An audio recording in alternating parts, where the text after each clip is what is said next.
Okay, so I have a book here called Reader's Digest. It's called Laughter is the Best Medicine, a laugh out loud collection of our funniest jokes, stories, and cartoons. And yeah, here's a funny joke. Okay, here's one of them. I'm 5 feet 3 inches tall and pleasingly plump. After I had a minor accident, my mother accompanied me to the emergency room.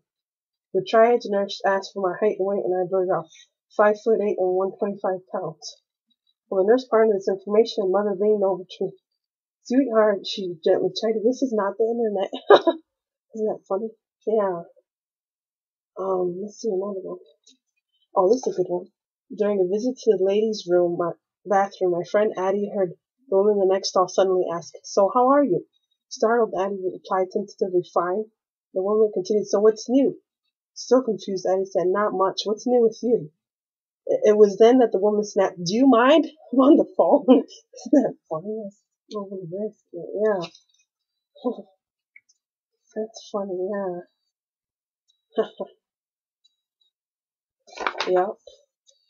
We got some really funny stories here. Yeah, let's see, I'm trying to find, good one. Oh, here's a funny one. One Saturday night, my boss and her family came to our house to play cards. As they were driving away at the end of the evening, I discovered that she had left her purse in the corner next to the dining room hutch. I was about to call her house intending to leave a message on the answering machine when my son reminded me that they had a cell phone. As I dialed the number, I marveled at the technology that would alert them before they had driven all the way home. A few seconds later, the purse began to ring. Is that incredible? Well, that's about it for that. So, I hope you like that and the jokes. They have really funny stories. They're hilarious. I love reading them, making them laugh all the time, and put me in a great mood. So, just check this out. It's good. It's Reader's Digest, Laughter, the Best Medicine. Thanks for watching.